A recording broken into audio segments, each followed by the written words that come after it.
នារីម្នាក់នេះបានទទួលដំណឹងថាប្អូនប្រុសនិងប្អូនថ្លៃបានស្លាប់យ៉ាងអាណោចអាថម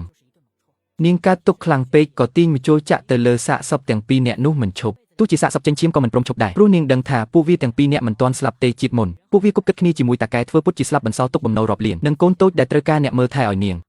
ងចំណាយពេលពាក់កណ្ដាលជីវិតសងបំណុលគេអស់ថែមទាំងធ្លាក់ខ្លួនជាធ្ងន់មុនពេលស្លាប់នាងបានកាត់ឈ្មោះក្រុមហ៊ុនឲ្យក្មួយប្រុសលុះចាត់ចែងចប់សពគ្រប់ទើបប្តីប្រពន្ធពីរនាក់នោះរស់ឡើងវិញហើយតាជួយសងបំណុលនិងចិញ្ចឹមកូនពួកគេវិញល្អជាងនាងគ្រាន់តែភ្លាមក៏គិតថាចង់លេងមែនទេបាននាងហៅជំនួយការមកសឹបប្រាប់អ្វីម្យ៉ាងរួចក៏អូសសាកសពទាំងពីរចេញទៅភ្លាម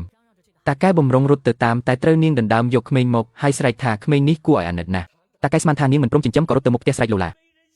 នាងឃើញតាកែនៅតែប្រើល្បិចចាស់បង្ខំឲ្យនាងចិញ្ចឹមក្មេងនាងក៏ប្រកាសនៅចំពោះមុខគេឯងថានាងនឹងចិញ្ចឹមក្មេងនេះប៉ុន្តែក្មេងនេះត្រូវកាត់ឈ្មោះមកក្នុងបញ្ជីគ្រួសារនាងហើយហៅនាងថាម៉ាក់តាកែហើយសប្បាយចិត្តឲ្យតែកូនស្រីព្រមចិញ្ចឹមឲ្យហៅអ្វីក៏បានដែរចាំ20ឆ្នាំក្រោយពេលក្មេងបានទ្រព្យសម្បត្តិសរុបហើយចាំឲ្យវាត្រឡប់មកប្រកូលដើមវិញក៏មិនហួសពេលនោះគាត់នឹកឃើញថាជំនួយការអូសសាកសពកូនគាត់ចេញទៅក៏សួរថាអូទៅណា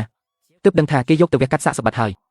ប្រហែលពេលនេះកំពុងតែវះពោះវៀនហើយមើលទៅតាកែភ័យចង់លូតប្រលឹងរត់ទៅបន្ទប់កសោយវិច័យសំណាងហើយដែលទៅទាន់កុំអីកូនទាំងពីរត្រូវគេវះខ្ទេចអស់នាងដោះសារថានាងគ្រាន់តែចង់ជួយរកមូលហេតុនៃការស្លាប់ពិតប្រាកដព្រោះអ្នកស្លាប់ដោយគ្រោះថ្នាក់ចរាចរណ៍ត្រូវតែមានរបួសតែខ្វាងចុងនិងប្រពន្ធប្អូនមិនមានស្នាមរបួសសោះ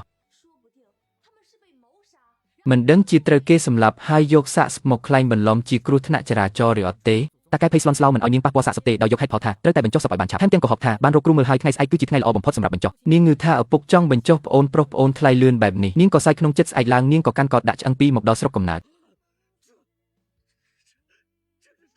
តាកែនេះជាស្អីហ្នឹងចុះប្អូនឯងទាំងពីរនាក់នោះតើហ៊ុំនឹងណាដាក់ក្នុងនឹងស្រាប់ញ៉ាំឲ្យអស់ទៅតាកែនិយាយមិនចេញនាង15 ឆ្នាំហើយប្អូនប្រុសជាទីស្រឡាញ់ធ្វើឲ្យបងចាំយូរហើយណា